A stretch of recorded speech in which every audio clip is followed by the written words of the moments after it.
ಕರ್ನಾಟಕ ಭಾಗಕ್ಕೆ ಕನ್ನಡದ ಸಂಸ್ಕಾರವನ್ನ ಕೊಟ್ಟಿರ್ತಕ್ಕಂಥವರು, ನಡೆದಾಡುವ ದೇವರು ಎಂಬ ಆರಾಧ್ಯರು ಡಾಕ್ಟರ್ ಚನ್ನಬಸವ ಪಟ್ಟದೇವರ ಎನ್ನ ಹೃದಯ ಮಂದಿರದಲ್ಲಿ ಧ್ಯಾನಿಸುತ್ತಾ ಅವರ ಜ್ಞಾನಪುತ್ರರು ಆಗಿರ್ತಕ್ಕಂತಹ ಪರಮ ಪೂಜ್ಯರು ಮಧ್ಯನಲಿಂಗ ಚಕ್ರವರ್ತಿ ಡಾಕ್ಟರ್ ಬಸವಲಿಂಗ ಪಟ್ಟದೇವರ ಪಾದಕಮಲಗಳಲ್ಲಿ ಭಕ್ತಿಯ ಶರಣುಗಳನ್ನು ಸಮರ್ಪಿಸುತ್ತಾ ಅವರ ಕ್ರಿಯಾಚಂಗಮರು ಆಗಿರ್ತಕ್ಕಂತಹ ಪರಮ ಪೂಜ್ಯರು ಮಧ್ಯನಲಿಂಗ ಚಕ್ರವರ್ತಿ ಗುರುಬಸವ ಪಟ್ಟದೇವರ ಪಾದಗಳಿಗೆ ಭಕ್ತಿಯ ಶರಣುಗಳನ್ನು ಸಮರ್ಪಿಸುತ್ತಾ ವೇದಿಕೆಯ ಮೇಲಿರ್ತಕ್ಕಂಥ ಎಲ್ಲ ಶರಣರ ಪಾದಗಳಲ್ಲಿ ನನ್ನ ಭಕ್ತಿಯ ಶರಣಾರ್ಥಿಗಳು, ತಮ್ಮೆಲ್ಲರ ಪಾದಗಳಿಗೆ ಶರಣಾರ್ಥಿ. ವಿಶ್ವಗುರು ಬಸವಣ್ಣನವರು ಒಂದು ವಚನದೊಳಗೆ ಹೀಗೆ ಹೇಳ್ತಾರೆ, ಆದಿಯ ನರುಹಿದ ಅನಾದಿಯ ತೋರಿದ,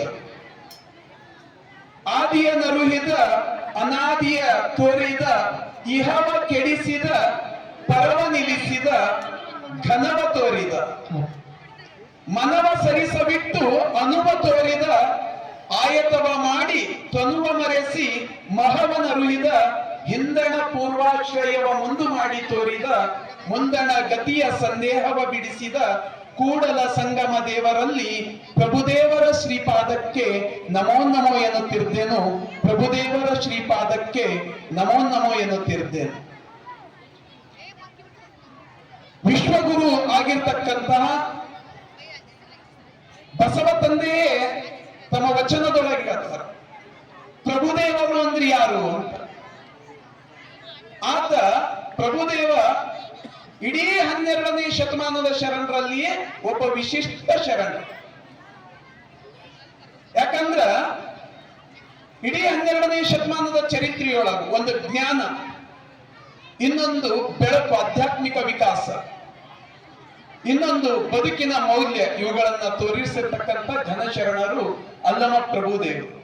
ಅದಕ್ಕವರಿಗೆ ನಾವು ಮಹಾಜ್ಞಾನಿ ಅಂತ ಕರೀತೀವಿ, ವೈರಾಗ್ಯ ಮೂರ್ತಿ ಅಂತ ಕರೀತೀವಿ, ಬಯಲ ಬೆಡಗು ಅಂತ ಕರೀತೀವಿ, ಬೆರಗು ಅಂತ ಕರೀತೀವಿ, ವ್ಯೋಮಕಾಯ ಅಂತ ಕರೀತೀವಿ, ಪಾಯ ಕೋಲಾಹಲ ಅಂತ ಕರೀತೀವಿ. ಇನ್ನೆಷ್ಟೋ ಉಪಾಧಿಗಳಿಂದ ಅಲ್ಲಮ ಪ್ರಭುದೇವರನ್ನ ಕರೀತೀವಿ. ಏನು ವಿಶೇಷ ಅಂದ್ರೆ ಇವತ್ತು ಇಲ್ಲಿ ಸಂಗಮ ಖೇಡ್ ಶಾಲೆಯೊಳಗ ತಮ್ಮ ಶಾಲೆಯ ವಾರ್ಷಿಕೋತ್ಸವ ನಿಮಿತ್ತ ಅಲ್ಲಮ ಪ್ರತಿ ಮಾತಾಡ್ಬೇಕಾದ್ರೆ ಹೇಳಿದ್ರು, ಪ್ರತಿ ವರ್ಷವೂ ಅಲ್ಲಮ ಪ್ರಭುದೇವರ ಜಯಂತ್ಯುತ್ಸವ ದಿವಸನೇ ನಾವು ಶಾಲೆಯ ವಾರ್ಷಿಕೋತ್ಸವ ಮಾಡ್ತೀವಿ ಅಂತ. ಇದು ಬಹಳ ಔಚಿತ್ಯಪೂರ್ಣವಾದದ್ದು ಅದ. ಯಾಕಂದ್ರ ಒಂದು ಶಾಲೆ, ಆ ಶಾಲೆಯನ್ನು ಕಲಿಸ್ತಕ್ಕಂತ ಗುರು ಆ ಶಾಲೆಯಲ್ಲಿ ಹೇಗೆ ಕಲಿಸಬೇಕು ಇದನ್ನ ತೋರಿಸ್ಕೊಟ್ಟಿರ್ತಕ್ಕಂತಹ ಶರಣ ಅಂದ್ರೆ ಅದು ಅಲ್ಲಮ ಪ್ರಭುದೇವರು. ಅದಕ್ಕೆ ಇದು ಔಚಿತ್ಯಪೂರ್ಣ ಅಂತ ಅನ್ನಿಸ್ತು. ಅಲ್ಲಮ ಪ್ರಭುದೇವರು ಒಂದು 10 ನಿಮಿಷ ಮಾತ್ರ ಅವ್ರ ಬಗ್ಗೆ ಮಾತಾಡ್ತೀನಿ ನಾನು. ಅಲ್ಲಮ ಪ್ರಭುದೇವರು ಅದೆಂತಹ ಶರಣರಿದ್ರು ಅಂದ್ರ, ಅದೆಂತಹ ಶಕ್ತಿ ಇತ್ತು ಅವರಲ್ಲಿ ಅಂದ್ರ, ಅದೆಂತಹ ಘನ ಮಹಿಮರಿದ್ರು ಅಂದ್ರ, ಎಲ್ಲ ಶರಣರು ಅವರನ್ನ ಬೆಳಗು, ಬಯಲ ಬೆಳಗು ಅಂತ ಕರೀತಿದ್ರು. ಅಲ್ಲಮ ಪ್ರಭುದೇವರು ಅವರು ತಮ್ಮ ಹುಟ್ಟಿನಿಂದನು ಇಡೀ ಬದುಕು ಹೇಗಿತ್ತು ಅಂದ್ರ ಅದು ನಡೆದಾಡುವ ಜಂಗಮ ಅಂತಾನೆ ಕರೀತಿದ್ರು. ಇದೇ ಸಂದರ್ಭದಲ್ಲಿ ತರುಣ ಸೂರ್ಯಕಾಂತ್ ನಾಗರಪಣಿಯವರು ಕೂಡ ಆಗಮಿಸಿದ್ದಾರೆ. ಅವರಿಗೆ ನಾನು ಶಾಲೆಯ ಮತ್ತು ಸಂಸ್ಥೆಯ ಪರವಾಗಿ ವೇದಿಕೆಗೆ ಆತ್ಮೀಯವಾದ ಸ್ವಾಗತವನ್ನ ಕೋರ್ತಾ ಇದ್ದೀನಿ. ದಯವಿಟ್ಟು ಅವರು ವೇದಿಕೆಗೆ ಬರಬೇಕು ಅಂತ ಕೇಳ್ಕೊಳ್ತೀನಿ. ಪರಮ ಪೂಜ್ಯರು ಅವರಿಗೆ ಮಾಲಾರ್ಪಣೆಯ ಮೂಲಕ ಸನ್ಮಾನಿಸಬೇಕು ಅಂತ ಕೂಡ ವಿನಂತಿಸ್ತಾ ಇದ್ದೀನಿ.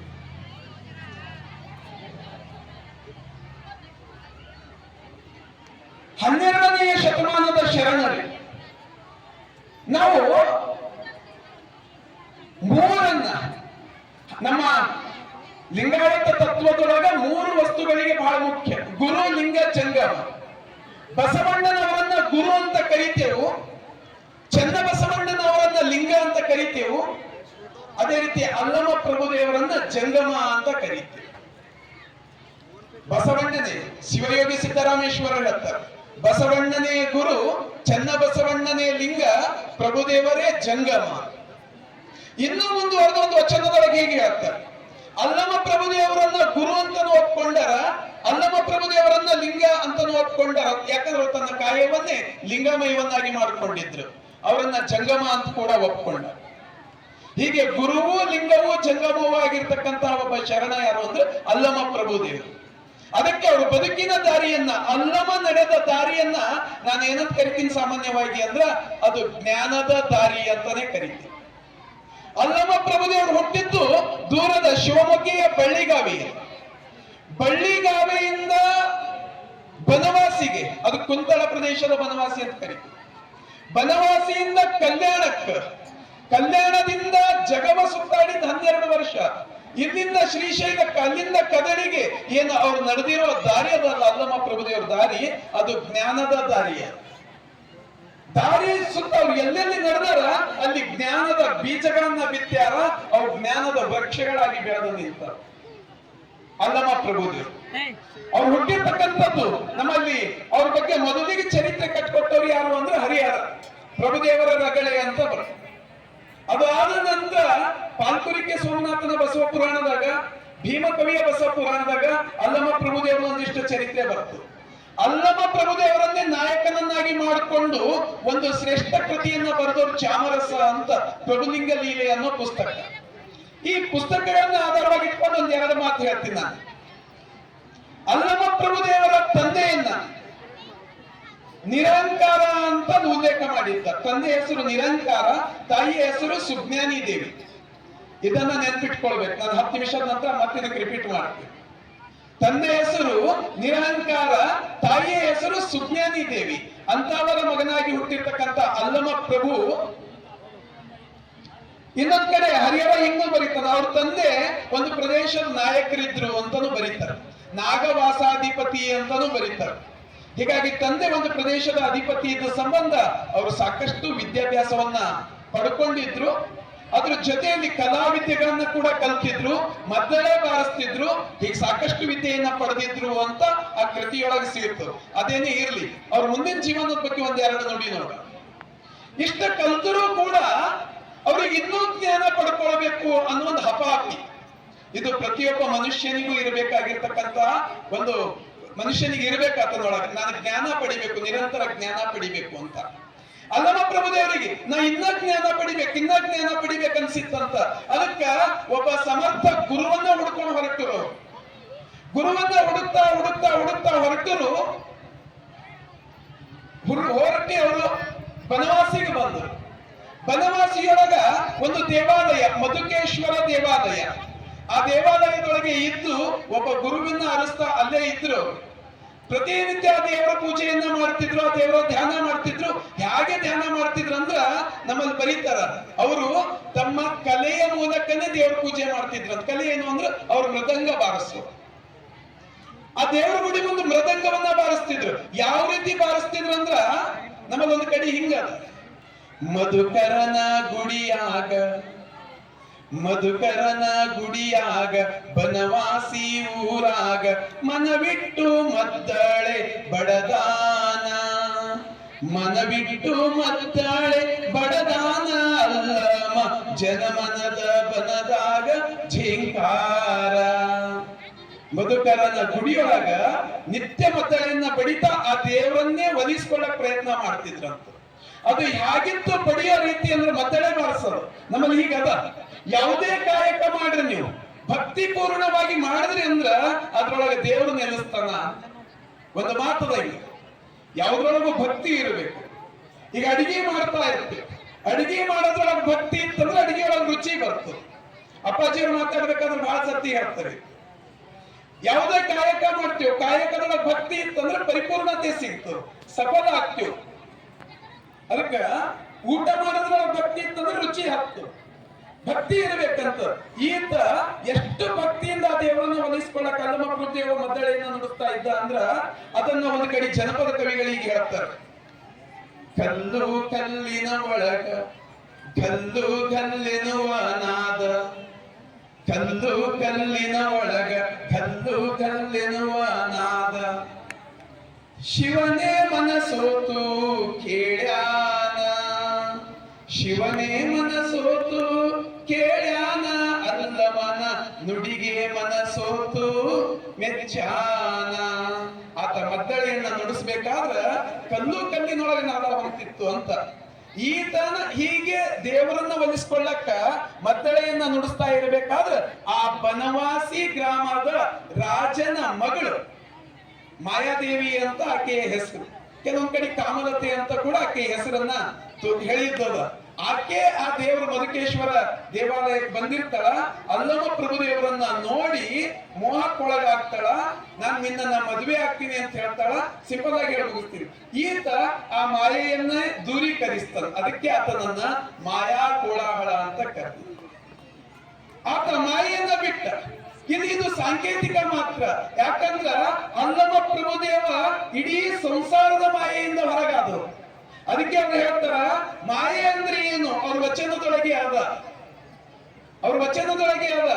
ಹೆಣ್ಣು ಮಾಯೆ ಅಲ್ಲ, ಹೊನ್ನು ಮಾಯೆ ಅಲ್ಲ, ಮಣ್ಣು ಮಾಯೆ ಅಲ್ಲ. ಹಾಗಾದ್ರೆ ಯಾವುದು ಮಾಯೆ? ಮನದ ಮುಂದಣ ಆಸೆಯೇ ಮಾಯೆ ಕಾಣಾಗು ಈಶ್ವರ. ಅಲ್ಲಮ ಪ್ರಭುದೇವರು ಎಲ್ಲ ಆಸೆಯನ್ನ ತ್ಯಾಗ ಮಾಡಿದವರು. ಅದ್ರ ಕಡೆ ಅವರಿಗೆ ಮಾಯಾ ಕೋಲಾಹಲ, ಯಾವ ಮಾಯೆ ಕೂಡ ಅಲ್ಲಮ ಪ್ರಭುದೇವರನ್ನ ಆವರಿಸಿಲ್ಲ. ಆಕೆಯನ್ನ ದೂರೀಕರಿಸಿ ಗುರುವನ್ನ ಹುಡುಕ್ತಾ ಮತ್ತೆ ಮುಂದೆ ಹೋಗ್ತಾರ. ಹೋಗಬೇಕಾದ್ರ ಒಂದು ದಾರಿಯೊಳಗ ಒಂದು ಗುಹೆ ಕಾಣಿಸ್ತದ. ಆ ಗುಹೆಯನ್ನ ಒಳಗೆ ಹೋಗ್ತಾರ. ಒಳಗೆ ಒಬ್ಬ ಗುರು ಕಾಣಿಸ್ತಾನ. ಆ ಗುರು ಲಿಂಗ ಪೂಜೆಯೊಳಗೆ ನಿರತ ಇದ್ದ. ಆತನನ್ನ ನೋಡಿ ದೇವರನ್ನೇ ಕಂಡಂತೆ ಆಗ್ತದ. ಈ ಗುಹೆಯಲ್ಲಿ ಇರ್ತಕ್ಕಂಥವನೇ ಈಶ್ವರ, ಇವನೇ ಗುಹೇಶ್ವರ, ಈತನೇ ನನಗ ಮಾರ್ಗದರ್ಶನ ಮಾಡಬಹುದು ಅಂತ ಅನಿಸ್ತದ. ಆ ಗುರುವಿನಿಂದ ಮಾರ್ಗದರ್ಶನವನ್ನ ತಗೊಳ್ತಾರ. ಆಗ ಆತ ಗುರು ಹೇಳಿರ್ತಾನ, ಇದು ಹೊರಗಿನ ಗುಹೆ ಮಾತ್ರ ನೋಡಬೇಡ, ಈ ಶರೀರ ಕೂಡ ಒಂದು ಗುಹೆ ಇದ್ದಂಗೆ ಅದ. ಶರೀರನೂ ಗುಹೆ ಅದ. ಈ ಶರೀರದೊಳಗೂ ಒಬ್ಬ ಈಶ್ವರ ಇರ್ತಾನ. ಈ ಶರೀರದೊಳಗಿರ್ತಕ್ಕಂಥ ಈಶ್ವರನೇ ನಿಜವಾದ ಗುಹೇಶ್ವರ. ಅದು ಆತ್ಮ, ಅದು ಅಧ್ಯಾತ್ಮ. ಆ ಅಧ್ಯಾತ್ಮದ ಶಿಖರವನ್ನ ನೀನು ಏರಬೇಕು ಅಂತ ಅವತ್ತು ಆ ಗುಹೆಯಲ್ಲಿ ಸಿಕ್ಕಿರ್ತಕ್ಕಂಥ ಗುರು ತೋರಿಸ್ಕೊಡ್ತಾನ. ಆತನನ್ನ ಅನಿಮಿಷ ಅಂತ ಬಹಳ ಜನ ಗುರುತಿಸ್ತಾರೆ. ಈ ಜ್ಞಾನವನ್ನ ಪಡ್ಕೊಂಡು ಅಲ್ಲಿಂದ ಪ್ರಾರಂಭ ಆಗ್ತದ ಅಲ್ಲಮ ಪ್ರಭುದೇವರ ಜ್ಞಾನದ ದಾರಿ. ಜ್ಞಾನ ಹಂಚ್ತಾ ಹೋಗ್ತಾರೆ. ಈಗಾಗಲೇ ತೊಟ್ಟಿನ ಪದ ಹೇಳಬೇಕಾದ್ರೆ ಅವೆಲ್ಲವನ್ನು ಉಲ್ಲೇಖ ಮಾಡಿದ್ರು ತಾಯಿಯವರು. ಗೊಗ್ಗಯ್ಯನಿಗೆ ಜ್ಞಾನವನ್ನ ಕೊಟ್ಟಿದ್ರು, ಮುಕ್ತಾಯಕ್ಕಗೆ ಸಾಂತ್ವನವನ್ನ ಕೊಟ್ಟಿದ್ರು, ಸಿದ್ದರಾಮೇಶ್ವರರಿಗೆ ಜ್ಞಾನ ಅರಿವನ್ನ ಕೊಟ್ಟಿದ್ರು, ಬಸವಣ್ಣನಿಗೂ ತಿಳಿವನ್ನ ಹೇಳಿದ್ರು, ಅಕ್ಕ ಮಹಾದೇವಿಯ ಚರಿತ್ರೆಯನ್ನು ಉಜ್ವಲಗೊಳಿಸಿದ್ರು, ಗೋರಕ್ಷನಿಗೆ ಭಾವವನ್ನ ಕೊಟ್ಟಿದ್ರು. ಅಷ್ಟೇ ಅಲ್ಲ, ನುಡಿಯ ಚಂದಯ್ಯನ ಪ್ರಸಂಗದೊಳಗ, ಮಡಿವಾಳ ಮಾಚಿದೇವನ ಪ್ರಸಂಗದೊಳಗ, ಆ ಗಟ್ಟಿವಾಳಯ್ಯನ ಪ್ರಸಂಗ, ಹೀಗೆ 12ನೇ ಶತಮಾನದೊಳಗ ಯಾವ ಯಾವ ಶರಣರು ಎದುರಿಗೆ ಸಿಗ್ತಾರೋ ಅವರೆಲ್ಲರನ್ನ ಉಜ್ಜಿ ನೋಡಿ, ತಿಕ್ಕಿ ನೋಡಿ, ಬಂಗಾರದಂಗ ಹೊಳಪತನ ಕೊಟ್ಟಿರ್ತಕ್ಕಂಥವ್ರು ಯಾರು ಅಂದ್ರೆ ಅಲ್ಲಮ ಪ್ರಭುದೇವರು. ಅದಕ್ಕೋಸ್ಕರನೇ ಬಸವಣ್ಣನವರು ಅನುಭವ ಮಂಟಪವನ್ನು ಸ್ಥಾಪನೆ ಮಾಡಿದ್ರು. ಕಲ್ಯಾಣದೊಳಗ ಇದು ಏನು ಶೂನ್ಯ ಪೀಠ ಅದ, ಅದರ ಸ್ಥಾನದೊಳಗ ಕೂಡಕ್ಕ ನೀವೇ ಯೋಗ್ಯರು ಅಂತ ಹೇಳ್ತಾರೆ. ಯಾರೋ ನನಗೆ ಪ್ರಶ್ನೆ ಮಾಡಿದ್ರು, ಹಾಗಾದ್ರೆ ಬಸವಣ್ಣವ್ರು ಯೋಗ್ಯ ಅಲ್ಲೇನ್ರಿ, ಅಲ್ಲಮ ಪ್ರಭುದೇವರನ್ನೇ ಯಾಕೆ ಕೂಡಿಸಿದ್ರು ಅಂತ ಯಾರೋ ಕೇಳಿದ್ರು ನನಗೆ. ಹಾಗೇನಲ್ಲ. ಬಸವಣ್ಣನವರು ಬಿಜ್ಜಳನ ಪ್ರಧಾನಿ, ರಾಜಕಾರ್ಯವನ್ನ ಕೂಡ ಮಾಡಬೇಕು. ಇಲ್ಲಿ ಪರಿಪೂರ್ಣ ಇಲ್ಲಿ ಟೈಮ್ ಕೊಡಕ್ಕಾಗಲ್ಲ. ಅವರು ಇಡೀ ರಾಜಕಾರ್ಯಭಾರ ಏನಿರ್ತದ ಅದನ್ನ ಪೂರೈಸಿ ಉಳಿದ ಸಮಯದೊಳಗ ಸಮಾಜ ಕಾರ್ಯ ಮಾಡಬೇಕು, ಮಹಾಮನೆಗೆ ಬಂದವರನ್ನ ನೋಡ್ಕೊಳ್ಬೇಕು, ಅವ್ರ ಒಳಿತುಗಳನ್ನ ವಿಚಾರಿಸಬೇಕು. ಹೀಗಾಗಿ ಶೂನ್ಯ ಪೀಠದ ಮೇಲೆ ಕೂಡದಕ್ಕ ಅವ್ರಿಗೆ ಸಮಯ ಇಲ್ಲ. ಇನ್ನೊಬ್ರು ಯಾರಾದ್ರೂ ಕೂಡಬೇಕಂದ್ರೆ ಅಲ್ಲಮ ಪ್ರಭುದೇವರೇ ಕೂಡಬೇಕು ಅಂತ ಬಸವಣ್ಣನವರು ಅಲ್ಲಮ ಪ್ರಭುದೇವರನ್ನ ಕೂಡಿಸಿದ್ರಂದ್ರೆ ಪ್ರಭುದೇವರ ಮಹತ್ವ ಎಂತದ್ದು ಅಂತ ನಾವು ಅರ್ಥೈಸ್ಕೊಳ್ಳೋದು.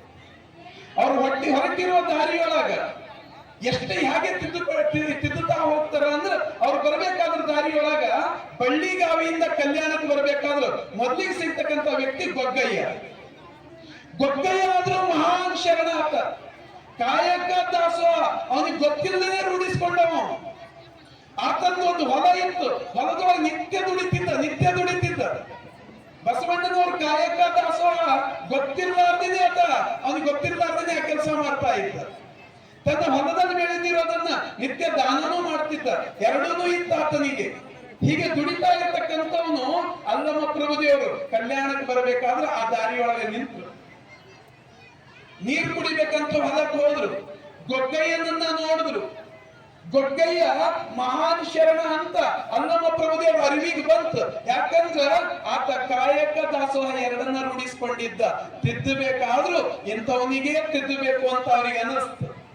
ಅವ್ರಂದ್ರು ಈ ಕಾಯಕ ದಾಸೋಹ ಇವೆರಡು ಇಹದ ಬದುಕಾದ್ರ ಪರದ ನಿಲುವನ್ನ ಕೂಡ ತಿಳಿಬೇಕು, ಜ್ಞಾನ ಬೇಕು ಅಂದ್ರು. ನಾನು ಅದಕ್ಕೆ ಎರಡು ಶಬ್ದಗಳು ನೆನ್ಪಿಟ್ಕೊಳ್ರಿ ಅಂದಿದ್ದ. ಅಲ್ಲಮ ಪ್ರಭುದೇವರ ಪ್ರಾಮುಖ್ಯತೆ ಕೊಟ್ಟಿದ್ದು ಒಂದು ಜ್ಞಾನಕ್ಕ, ಇನ್ನೊಂದು ಮೌಲ್ಯಕ್ಕ, ಇವೆರಡಕ್ಕ. ಅದಕ್ಕ ಮನುಷ್ಯನಿಗೆ ಮಹವನ್ನ ತಿಳಿಯುವ ಜ್ಞಾನ ಬೇಕು ಅಂತ. ಅದಕ್ಕೆ ಘನವನ್ನ ಅರಿಯಿರುವ ಶರಣ ಯಾರು ಅಂದ್ರೆ ಅಲ್ಲಮ ಪ್ರಭುದೇವರು ಅಂತ ಹೇಳ್ತೀವಿ.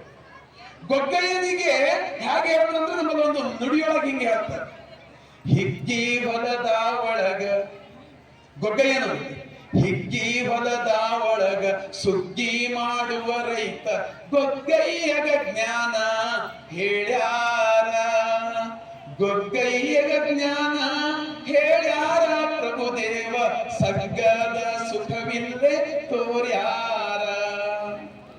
ನಿಜವಾಗ್ಲೂ ಸ್ವರ್ಗ ಅನ್ನೋದೇನದ ಅನ್ನೋದು ಭೂಮಿ ಮೇಲೆ ತೋರಿಸಬಹುದು ಅಂತ ತೋರಿಸ್ಕೊಟ್ರು.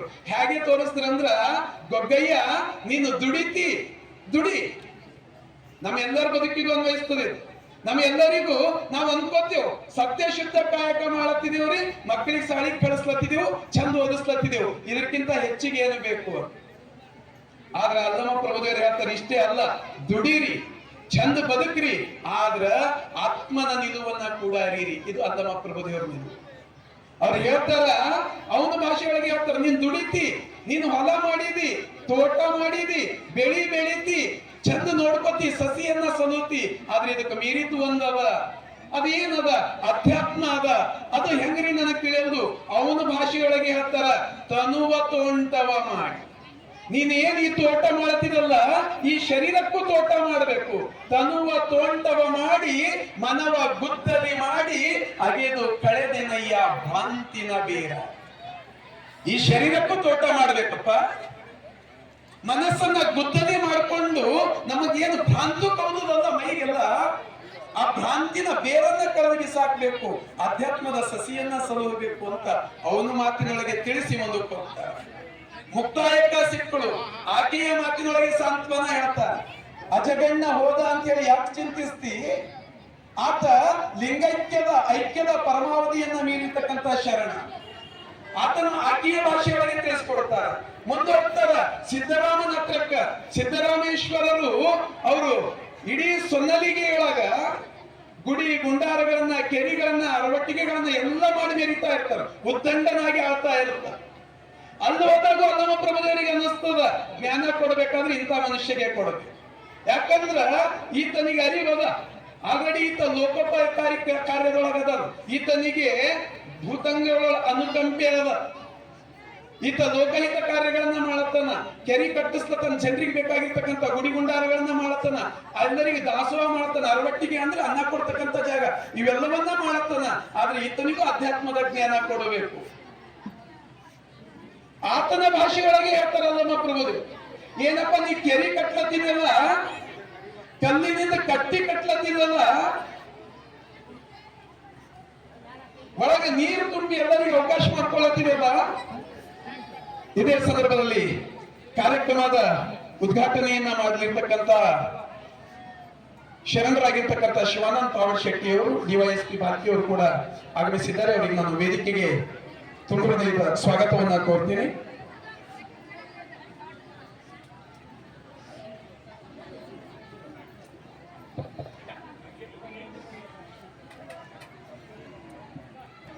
ಸಿದ್ದರಾಮೇಶ್ವರರು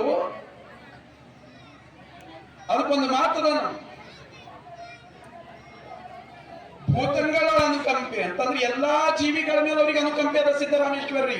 ಆದ್ರ ತನ್ನ ಅರಿವನ್ನ ತಾನು ತಿಳ್ಕೊಂಡಿಲ್ಲ. ಅದಕ್ಕೆ ಅವ್ರ ಮಾತಿನೊಳಗೆ ಹೇಳ್ತಾರೆ, ನೀನೇನ್ ಕೆರಿ ಕಟ್ಲತ್ತಿರಲ್ಲ, ಕಲ್ಲಿನಿಂದ ನಾನು ಒಂದು ಕೆರಿ ಕಟ್ಟಿದೆ. ಹೆಂಗ ಗೊಗ್ಗಯ್ಯ ಹೇಳಿದ್ರಲ್ಲ, ನೀನ್ ತೋಟ ಮಾಡಿದಿ, ನಾನು ಒಂದು ತೋಟ ಮಾಡೀನಿ. ಇವ್ರಿಗೂ ಹೇಳ್ತಾರ, ನೀನ್ ಕೆರಿ ಕಟ್ಟಿದಲ್ಲ, ನಾನು ಕೆರಿ ಕಟ್ಟಿನಿ. ನಾನು ಕಟ್ಟಿದ ಕೆರಿ ಹೆಂಗದ ಅಂದ್ರ ತನುವೆಂಬ ಏರಿ, ಮನವೆಂಬ ಕಟ್ಟೆಯ ಕಟ್ಟಿ, ಆಚಾರವೆಂಬ ಸೋಪಾನದಿಂದ ಪರಮಾನಂದವೆಂಬ ಜಲವ ತುಂಬಿ ಕೆರೆಯ ಕಟ್ಟಬಲ್ಲವರ ನಾರನು ಕಾಣೆ, ನಾ ಕಟ್ಟಿದ ಕೆರೆ ಸ್ಥಿರವಾಯಿತು ಗುಹೇಶ್ವರ. ಎಂಥ ಕೆರೆ ಕಟ್ಟಬೇಕಪ್ಪ ಅಂದ್ರ ಈ ತನುವೆಂಬುದೇ ಏರಿ ಆಗಬೇಕು, ಮನವೆಂಬ ಕಟ್ಟೆಯನ್ನ ಕಟ್ಟಬೇಕು. ಆಚಾರಗಳೇ ಅದಕ್ಕ ಏಣಿ ಮೆಟ್ಟಿಲುಗಳಾಗಬೇಕು, ಸೋಪಾನಗಳಾಗಬೇಕು. ಅದರ ಪರಮಾನಂದವೆಂಬ ಜಲವನ್ನ ತುಂಬಬೇಕು. ಹೀಗೆ ಅಧ್ಯಾತ್ಮದ ಉನ್ನತಿಗೆ ಇರಬೇಕು ಅಂತ ಆತನಿಗೂ ಜ್ಞಾನವನ್ನ ಕೊಟ್ಟು ಆತನನ್ನ ಜೊತೆಯಲ್ಲಿ ಕರ್ಕೊಂಡು ಕಲ್ಯಾಣಕ್ಕೆ ಬರ್ತ. ಹೀಗೆ ಅದಕ್ಕೆ ಹೇಳಿದ್ ನಾನು, ಅಲ್ಲಮನ ದಾರಿ ಅಂತಂದ್ರೆ ಜ್ಞಾನದ ದಾರಿ. ದಾರಿಯೊಳಗೆ ಸಿಕ್ಕವ್ರು ಎಲ್ಲರಿಗೆ ಜ್ಞಾನ ಕೊಡ್ತಾ. ಅನುಭವ ಮಂಟಪಕ್ಕೆ ಬಂದಾಗ, ಕಲ್ಯಾಣಕ್ಕೆ ಬಂದಾಗ ಕೂಡ ಮಹಾಮನಿಯ ಮುಂದೆ ನಿಂತು ಬಸವಣ್ಣನವ್ರ ಜೊತೆ ಕೂಡ ಚರ್ಚೆ ಮಾಡ್ತಾರೆ. ಬಸವಣ್ಣನವ್ರ ಲಿಂಗ ಪೂಜೆ ಒಳಗೆ ನಿರತ ಇದ್ದಾಗ ಬಸವಣ್ಣನವರಿಗೆ ಪ್ರಶ್ನೆ ಮಾಡ್ತಾರೆ. ಬಸವಣ್ಣ, ಅಂಗದ ಮೇಲೆ ಲಿಂಗ ಉಳ್ಳವರೆಲ್ಲ ಕೂಡಲ ಸಂಗಮ ದೇವ ಎನ್ನುತ್ತೀಯ. ಸಾಕ್ಷಾತ್ ಕೂಡಲ ಸಂಗಮನೇ, ಜಂಗಮನೇ ನಿನ್ನ ಮನೆ ಬಾಗಿಲಿಗೆ ಬಂದರೆ ಅರಿಯದೇ ಹೋದೆಯಲ್ಲ ಬಸವಣ್ಣ. ಬಸವಣ್ಣನಿಗೆ ಆಗ ಅರಿವಾಗ್ತದ. ಅವರನ್ನ ಕರ್ಕೊಂಡು ಕರ್ಕೊಂಡು ಹೋಗ್ತಾರ. ಇವ್ರ ಮಹಾಜ್ಞಾನಿ ಅಂತ ಗೊತ್ತಾಗ್ತದ. ಇವರನ್ನ ಅನುಭವ ಮಂಟಪದ ಶೂನ್ಯ ಪೀಠದ ಅಧ್ಯಕ್ಷರನ್ನಾಗಿ ಮಾಡ್ತಾರೆ. ಅಲ್ಲಿರ್ಬೇಕಾದ್ರೂ ಎಲ್ಲರನ್ನ ಹೊರಗೆ ಹಚ್ತಾರ. ಯಾರ ಕಣ್ಣಿಗೆ ಬೀಳದವರನ್ನ ಕೂಡ ಪ್ರಕಾಶಮಾನವರನ್ನಾಗಿ ಮಾಡ್ತಾರೆ. ಬಹಳ ದೊಡ್ಡ ಉದಾಹರಣೆ ಅಂದ್ರೆ ಮರುಳ ಶಂಕರ ದೇವರು 12 ವರ್ಷ ದಾಸೋಹ ಮನಿಯೊಳಗೆ ಪ್ರಸಾದದ ಕುಳಿಯ ಸಮೀಪನೇ ಇದ್ದು ಅನ್ನ ವೇಸ್ಟ್ ಹೋಗ್ಲಾರ್ದಂಗೆ. ಅದಕ್ಕೆ ನಾವು ಶಂಕರ ದೇವರ, ಮರುಳ ಶಂಕರ ದೇವರನ್ನ ಮಹಾಪ್ರಸಾದಿ ಅಂತ ಕರಿತೀವಿ. ಶುದ್ಧ ಪ್ರಸಾದಿ, ಸಿದ್ಧ ಪ್ರಸಾದಿ, ಪ್ರಸಿದ್ಧ ಪ್ರಸಾದಿ ಅಂತ ಕೂಡ ಕರಿತೀವಿ. ಅವ್ರ ಅನ್ನದ ಒಂದು ಅಗಳನ್ನ ಯಾವುದು ಎಲಿ ಮೇಲೆ ಹೋಗ್ಬಾರ್ದಂತ ಪತ್ರೋಳಿ ಮೇಲೆ ಇದ್ದಿದ್ದ ಅನ್ನ ಎಲ್ಲ ತಗೊಂಡು ತಿಂತಿದ್ರು. ಜನ ಅವ್ರಿಗೆ ಹುಚ್ಚು ಅಂತ ಕರಿತಿದ್ರು. ಮರುಳ ಅಂದ್ರೆ ಹುಚ್ಚ ಅಂತದೇ ಅರ್ಥ. ಮರುಳ ಶಂಕರ ದೇವ ಹುಚ್ಚನ ಇವ ಅಂತ ತಿಳ್ಕೊಂಡಿದ್ರು.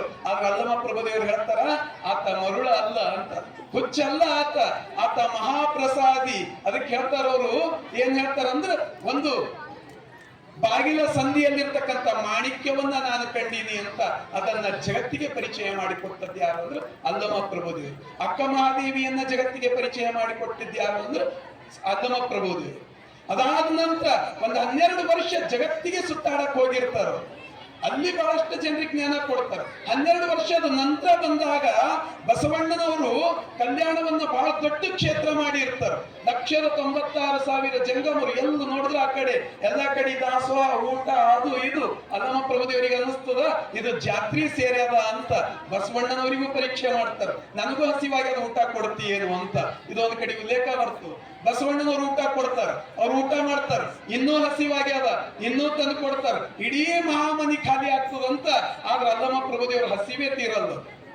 ಹೀಗೊಂದ್ ಕಡೆ ಕಥೆ ಬರ್ತದೆ. ಅಲ್ಲಮ ಪ್ರಭುದೇವ್ರ ಹಸಿವೆ ತೀರಲ್ಲ, ಪರೇಶಾನ್ ಆಗ್ತಾರೆ. ಏನು ಮಾಡ್ಬೇಕು? ಆಗ ಚನ್ನಬಸವಣ್ಣವ್ರು ಹೇಳ್ತಾರ, ಬಸವಣ್ಣ ಚಿಂತೆ ಮಾಡಬೇಡ್ರಿ, ನೀವು ಪದಾರ್ಥ ಆಗ್ರಿ, ನಾನು ಗೋನ ಆಗ್ತೀನಿ. ಅಲ್ಲಮ ಪ್ರಭುದೇವರು ಎದುರು ನಿಂತು ಬಿಡೋಣ. ಆಗ ಬಸವಣ್ಣ ಚನ್ನಬಸವಣ್ಣ ಬಂದು ನಿಂತು, ನಾನು ಗೋನ, ನಾನು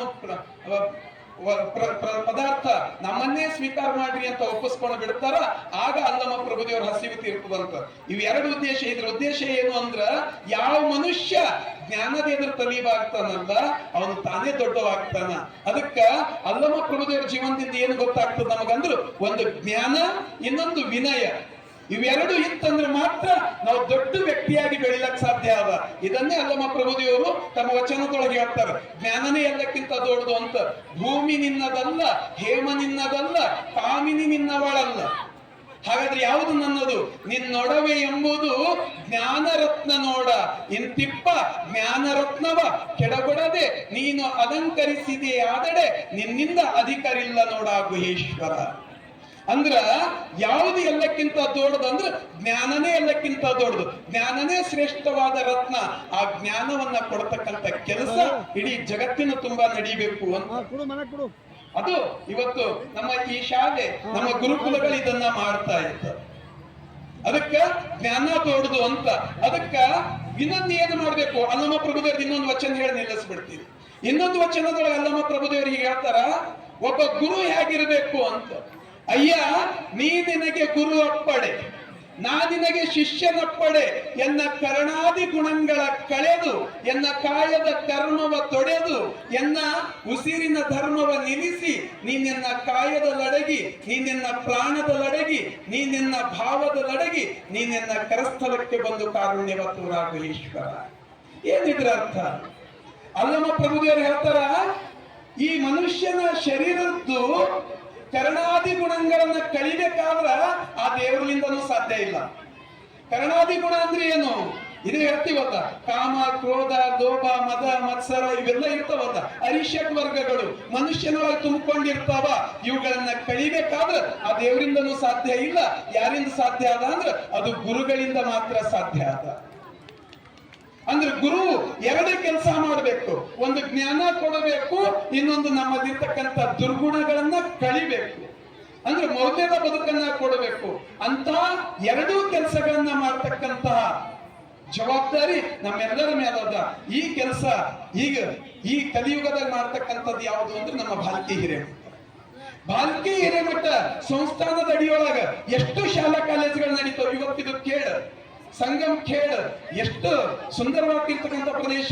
ಇಲ್ಲಿ ತ್ರಿವೇಣಿ ಸಂಗಮ ತಮ್ಮ ಶಾಲಾ ವರದಿ ಓದಬೇಕಾದ್ರೆ ಹೇಳಿದ್ರು, 3 ನದಿಗಳ ಸಂಗಮ ಸ್ಥಾನ, ಒಂದು ಬೆಟ್ಟ ಸ್ಥಾನ. ಈ ಪ್ರದೇಶದೊಳಗ ಎಷ್ಟು ದಿವ್ಯವಾಗಿ ಶಾಲೆ ಎದ್ದು ನಿಂತು ಅಪ್ಪಾಜಿಯವ್ರ ಜೊತೆ ಮಾತಾಡಬೇಕಾದ್ರೆ ಅವ್ರು ಹೇಳ್ತಾ ಇದ್ರು, ಈ ನೆಲಕ್ಕೆ ಇಲ್ಲಿ ಬಂದ ಅಂದ್ರೆ ನಾನು ಭಾಲ್ಕಿ ಮಠಕ್ಕಿಂತ ಇಲ್ಲಿ ಬಂದಾಗ ನನಗೇನೋ ಒಂದು ದಿವ್ಯತೆಯ ಅನುಭವ ಆಗ್ತದಂತ ಅಪ್ಪಾಜಿಯವರೇ ಸ್ವತಃ ಅವ್ರ ಮಾತಿನಲ್ಲಿ ಹೇಳಿದ್ರು. ಯಾಕಂದ್ರ ದೊಡ್ಡಪ್ಪ ಅವರು ತಪ್ಪಗೈದಿರ್ತಕ್ಕಂಥ ಜಾಗ ಇದೆ. ಚನ್ನಬಸವ ಪಟ್ಟದೇವರು ಇಲ್ಲಿ ಅನುಷ್ಠಾನ ಮಾಡಿರುವ ಜಾಗ, ಬಸವಲಿಂಗ ಪಟ್ಟದೇವರು ಅನುಷ್ಠಾನ ಮಾಡಿರ್ತಕ್ಕಂಥ ಜಾಗ. ಚನ್ನಬಸವ ಪಟ್ಟದೇವರು ಮೊದಲು ಮೋರ್ಗಿಯೊಳಗೆ ಶಾಲೆ ಪ್ರಾರಂಭ ಮಾಡಿದ್ರು.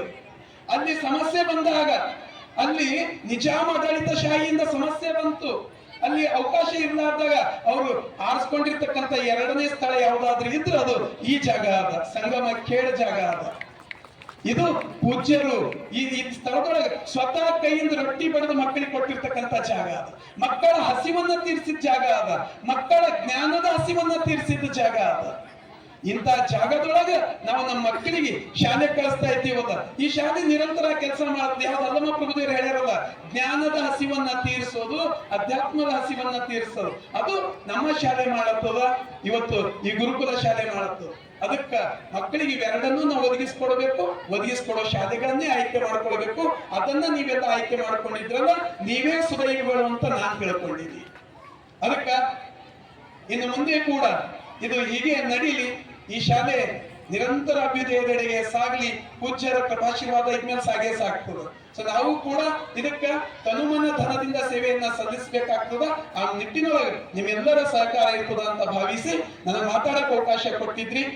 ಮತ್ತೊಂದು ಸರ್ತಿ ಶರಣೆಂಬೆ ಬಸವನಿಗೆ, ಶರಣೆಂಬೆ ಶರಣರಿಗೆ, ಶರಣೆಂಬೆ ಮಹಾಜ್ಞಾನಿ ಅಲ್ಲಮಗೆ, ಶರಣೆಂಬೆ ಮಹಾಜ್ಞಾನಿ ಅಲ್ಲಮನಿಗೆ ಶರಣೆಂಬೆ, ಶರಣು ನಿಮಗೆಲ್ಲರಿಗೂ ಶರಣಾರ್ಥಿ, ಶರಣು ನಿಮಗೆಲ್ಲರಿಗೂ ಶರಣಾರ್ಥಿ.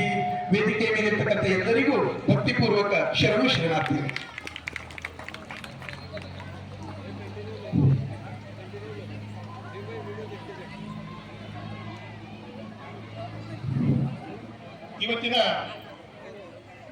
ಇವತ್ತಿನ ಕಾರ್ಯಕ್ರಮದಲ್ಲಿ ಅನುಭವದಲ್ಲಿ ವ್ಯಕ್ತಿಗತ ಶರಣರಿಗೆ ಹೃತ್ಪೂರ್ವಕವಾದ ಅಭಿನಂದನೆಗಳನ್ನು ಸಲ್ಲಿಸುತ್ತೇನೆ.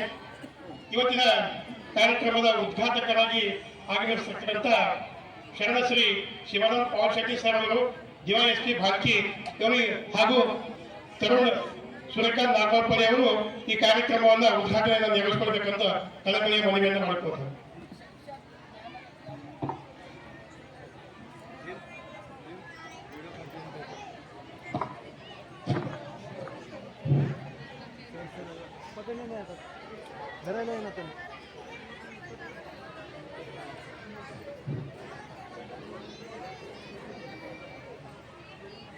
ಓಂ ಶ್ರೀ ಗುರು ಬಸವಲಿಂಗಾಯ ನಮಃ.